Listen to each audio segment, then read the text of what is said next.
Oke, halo teman-teman, kembali lagi bersama aku Ahmad Zidan dengan 3 digit terakhir 065. Aku dari TRO 24 dan aku berasal dari kelas praktikum C, praktikum sistem embedded. Oke, di sini kita akan masuk ke pembahasan berikutnya. Namun kali ini kita akan bahasanya merangkum dari pembahasan kita pada modul pertama hingga modul terakhir.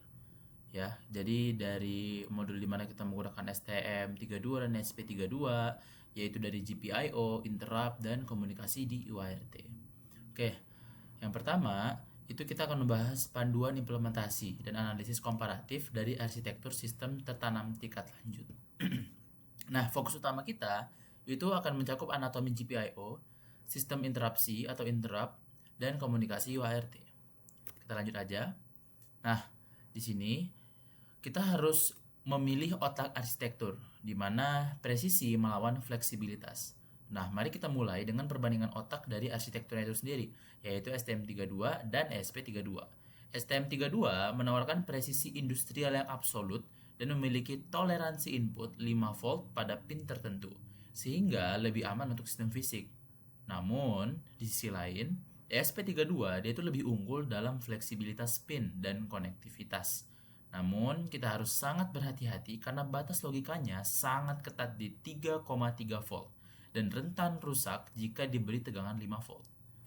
Oke. Selanjutnya, anatomi internal gerbang input atau output GPIO.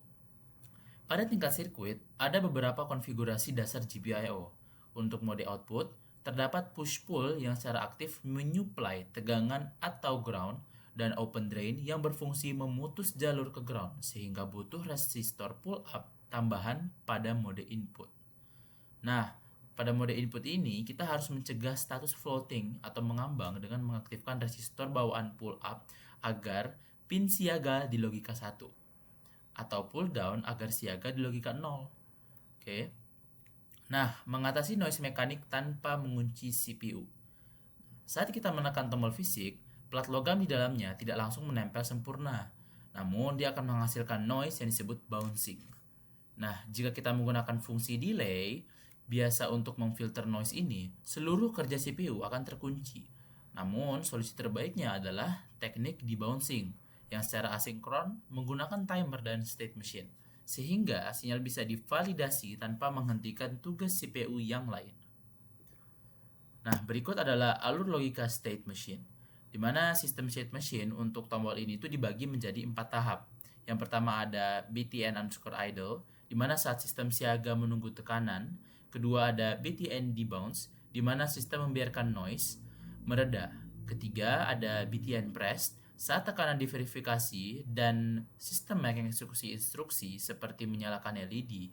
Terakhir ada BTN release, button release ya hitungannya ya. Nah, saat tombol dilepas, di mana sistem dapat menekan tekanan pendek dan panjang lalu kembali ke status siaga. Gitu. Oke, selanjutnya kita masuk terkait teori interupsi, di mana merespon intervensi seketika. Masuk ke manajemen respon, alih-alih menggunakan paradigma polling yang membuang sumber daya CPU dengan terus-menerus bertanya, apakah ada perubahan? Nah, kita menggunakan interupsi atau XTE. Nah, dengan interupsi, sirkuit alarm fisik akan memanggil interrupt service routine atau ISR yang secara otomatis dan eksklusif hanya saat peristiwa itu terjadi. Pemicunya bisa berupa gelombang naik atau rising, turun atau falling, atau keduanya, change. Selanjutnya, kita akan masuk ke pembahasan terkait anatomi mekanisme manajemen waktu timer. Dalam hal pewaktuan, kita tuh memiliki modul timer. Cara kerjanya, dia itu melibatkan prescale untuk memperlambat laju clock utama dan sebuah counter yang menghitung hingga batas plafon maksimal yang ditentukan oleh auto reload register atau ARR. Selain itu, terdapat fitur pengaman bernama watchdog atau IWDG atau WWDG yang akan mereset perangkat secara otomatis jika program terdeteksi hang atau macet. Selanjutnya, terkait arsitektur event dan waktu. Determinisme melawan routing bebas. Nah, ada perbedaan mendasar pengelolaan kejadian pada kedua board. Yang pertama, di STM32 itu sangat kaku dan deterministik dengan struktur NVIC atau Nested Vector Interrupt Controller, di mana ISR langsung dieksekusi dari memory flash. Sebaliknya, ESP32 dikelola oleh penjadwalan sistem operasi RTOS dan memiliki interrupt matrix yang sangat fleksibel. Namun, ISR dapat atau bahasanya kalau misalkan dari ISR darurat yang wajib diletakkan dalam IRAM atau RAM internal agar mendapatkan respon yang instan. Selanjutnya, aplikasi terintegrasi, di mana ada kontrol mode berbasis timer dan OLED. Yang dimana ini untuk mengujinya, kita menyatukan dulu nih fitur ini tuh pada sebuah layar OLED. Lalu sistem ini memiliki 3 mode. Standby untuk menunggu instruksi awal, mode aktif dengan durasi 10 detik di mana input tombol dapat menginterupsi lampu indikator, dan mode idle berdurasi 15 detik di mana sistem terkunci total dan mengabaikan semua masukan dari pengguna. Oke. Lanjut. Protokol komunikasi UART atau dekonstruksi frame 8N1. Nah, berpindah ke komunikasi serial, kita menggunakan protokol UART dengan format standar 8N1. Nah, syarat mutlaknya adalah kesamaan baud rate, kecepatan transmisi namanya, antara pengirim dan penerima. Tuh. Jika tidak, datanya itu akan hancur. Satu paket transmisi itu yang diawalin oleh satu start bit yang berlogika 0 memuat 8 data bits tanpa bit check atau no parity dan ditutup dengan stop bit berlogika 1. Oke. Selanjutnya, terkait efisiensi eksekusi, yaitu beban CPU dalam komunikasi. Nah, bagaimana cara kita menangkap data serial ini dengan efisien? Jika kita menggunakan polling, CPU kita bisa terbebani hingga 100% karena terus-menerus memantau jalur. Menggunakan interrupt jauh lebih hemat, hanya memakan sekitar 15% beban CPU. Namun, solusi mutlak untuk data besar adalah DMA atau Direct Memory Access yang memakan 0% CPU. Nah, karena Silicon Independent memindahkan data dari UART langsung ke memori RAM, maka di berikutnya kita harus melakukan pengamanan tingkat lanjut integritas data serial, di mana untuk menjaga agar data kita tidak rusak di tengah-tengah jalan, kita mengimplementasikan arsitektur keamanan tingkat lanjut, di mana kita akan menggunakan ring buffer atau memori sirkular, di mana itu untuk mencegah tumpukan data yang masuk yang agresif. Kita juga membungkus pesan framing dengan penanda awal dan akhir, serta menerapkan perhitungan matematis ganda, CRC, dan timeout pashing untuk menyegel keutuhan data. Nah, berikutnya terkait matriks rute komunikasi dan integrasi nirkabel. Pada routing perangkat keras, pin UART pada STM32 itu bersifat permanen bawaan pabrik.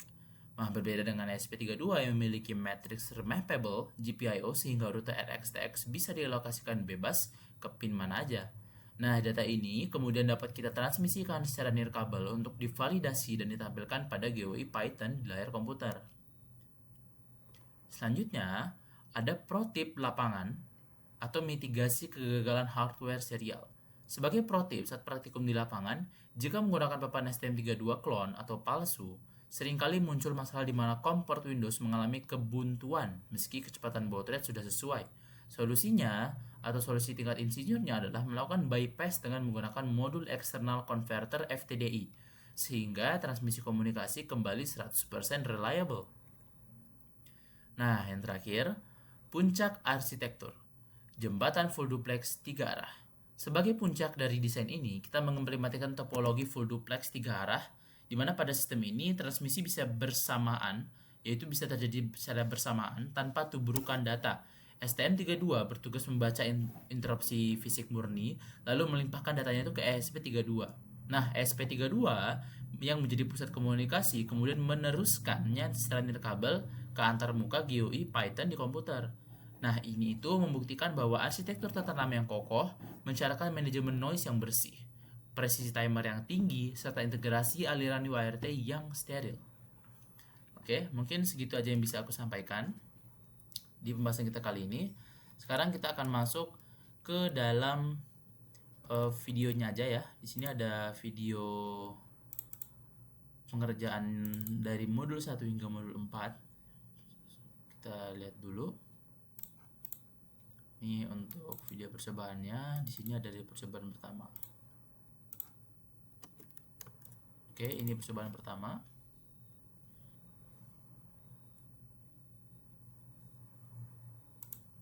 Ini udah kita build ya, kita build sudah selesai, maka dia akan muncul tulisan sukses di bawahnya. Lalu ketika ada sukses kita upload, urutannya seperti itu.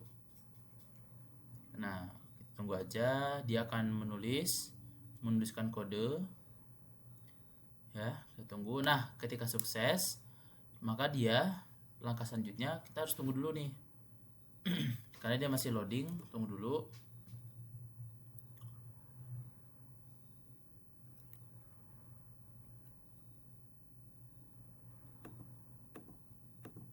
Nah, berarti ini tandanya udah sukses ya. Ini di bagian penggunaan ininya. Lalu yang satu lagi, ini percobaan berikutnya seperti ini.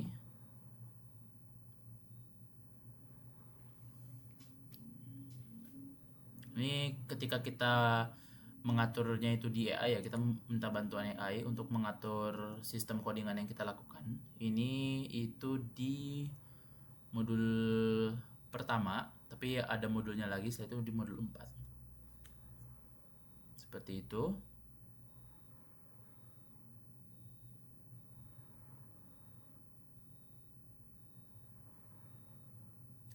Oke.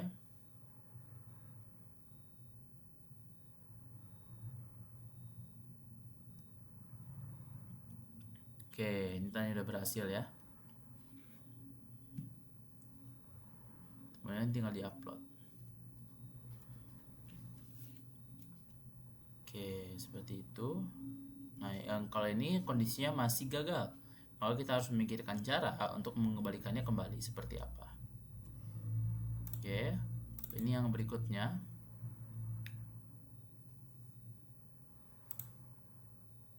Ini kita build.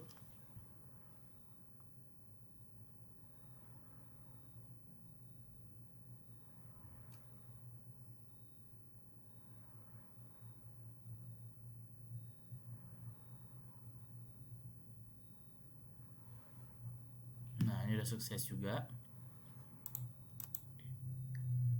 Ini kita menggunakan pertanyaan di Gemini untuk membantu perbaikan coding yang kita lakukan. Oke, sini teman-teman lihat dulu.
Di sini teman-teman lihat lagi ya. Jadi kita masih menggunakan AI untuk minta bantuan kita dalam memperbaiki codingan yang kita lakukan.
Oke, di sini sudah kita lakukan. Nah, yang terakhir, ini adalah inovasi yang kita lakukan pada program modul yang pertama. Ini inovasi yang kelompok kita lakukan. Seperti ini. Jadi dari lampunya ini ketika ditekan, tombolnya dia akan mati. Ketika dihidupkan, maka dia akan melakukan blink atau berkedip secara bergantian. Seperti itu.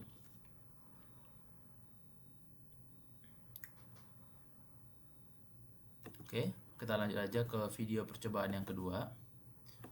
Ini di ESP32 inovasi yang kita lakukan. Ini kita build aja. Kemudian nanti dia akan membaca. Lalu kita upload.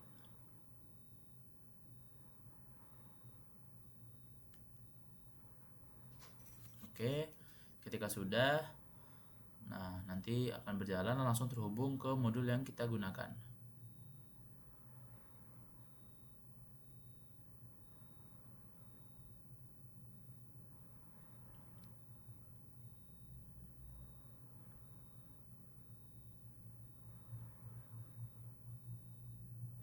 Nah, seperti itu. Dia akan muncul tulisannya ya, di sana ya, ada tulisan stopnya dan lain sebagainya.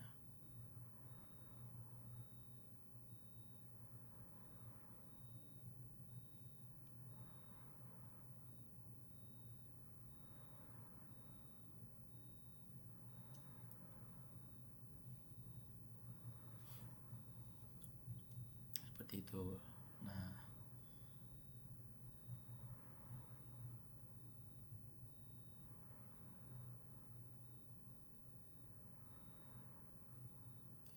oke, tandanya udah muncul dan lain sebagainya, tandanya dia udah berhasil juga.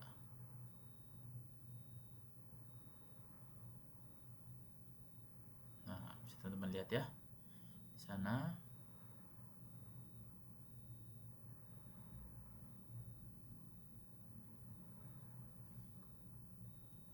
Nah, selanjutnya kita akan masuk ke bagian ESP32 yang dimana itu yang sesuai yang ada di modul.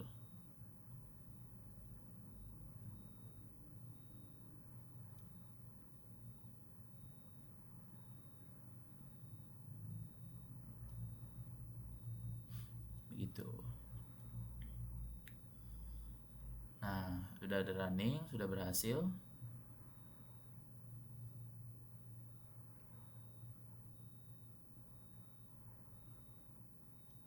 Nah, di sini kita sudah menyesuaikan dengan waktu yang dilakukan ya.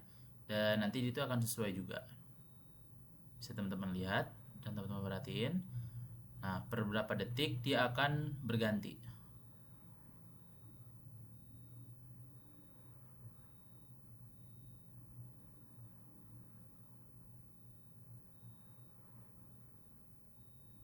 Oke, nah kurang lebih 16 detikan lah ya di sana. Nah, kemudian kita akan masuk ke inovasi yang kita lakukan pada STM32.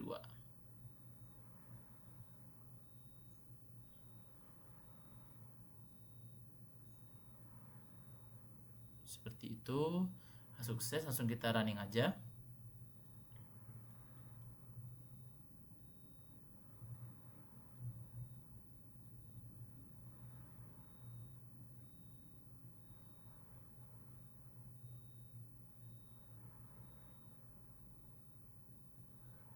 Nah, tandanya sudah berhasil, indikatornya sudah ada, sudah terlihat juga indikator stopnya ya.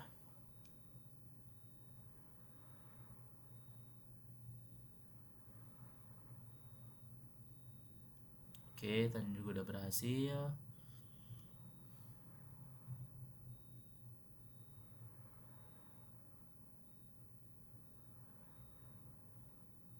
Nah, sudah berhasil. Itu dari inovasi yang kita lakukan pada STM32 di modul percobaan ketiga kemarin.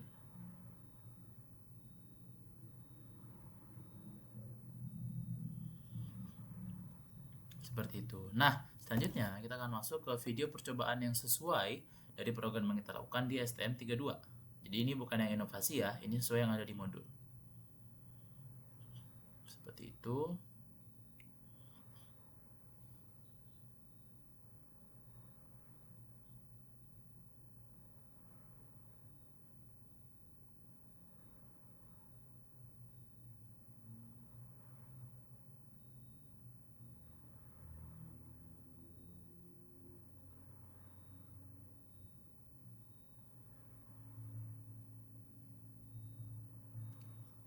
seperti itu, sudah terjalan dengan baik, udah semua.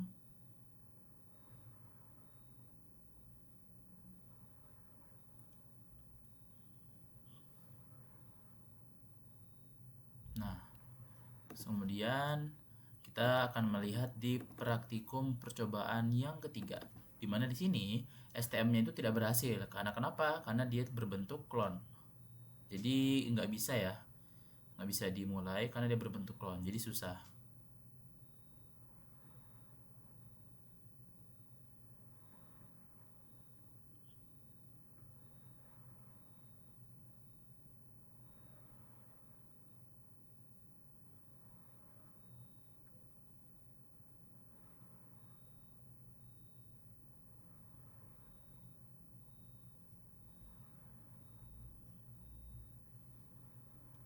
Nah, dia tidak bisa ya teman-teman.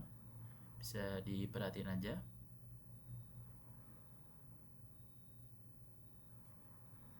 Nah, seperti itu.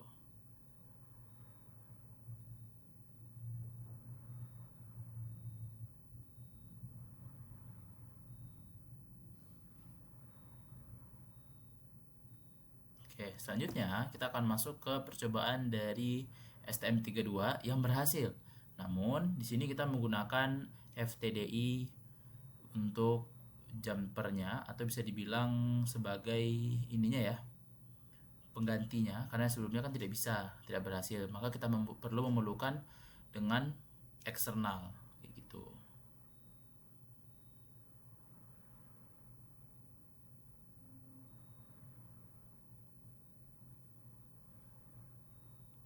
Nah, di sini udah berhasil. Ketika dari GUI-nya kita akan menekan tombol hidup, maka dia akan hidup.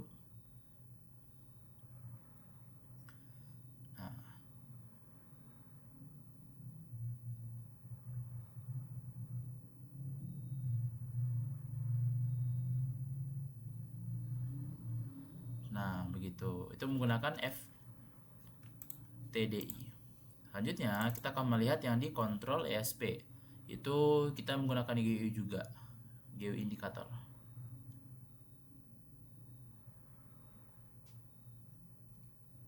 Nah, seperti itu. Ini berhasil ya.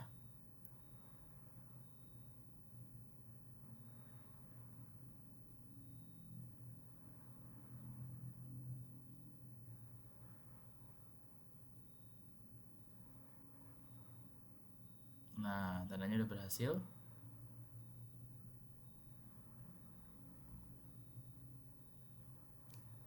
Nah, selanjutnya kita akan melihat di percobaan ESP menggunakan lampu LED.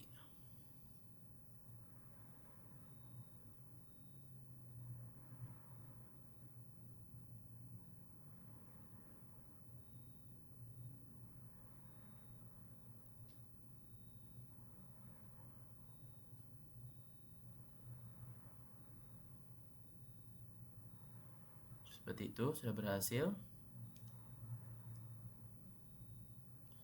Nah, selanjutnya yang terakhir kita akan melihat percobaan ketiga, atau mungkin bisa dibilang ini adalah inovasi yang kita lakukan, di mana kita menggunakan dua-duanya, ESP32 dengan STM32. Namun yang memberikan sinyalnya itu dari STM atau dari ESP32. Tuh. Jadi nggak misalkan dari tiba-tiba ada lampu indikator yang menyala. Itu tidak dari ESP, namun ESP itu hanya mengirimkan sinyalnya gitu. Jadi mereka itu ada tugasnya masing-masing, seperti itu teman-teman.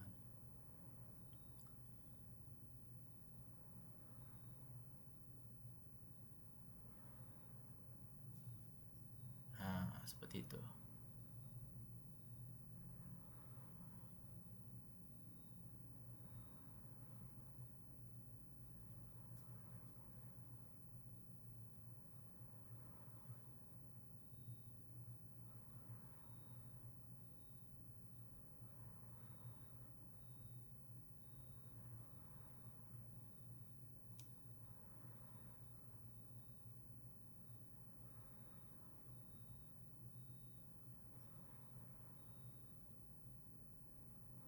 Nah, dia udah berhasil.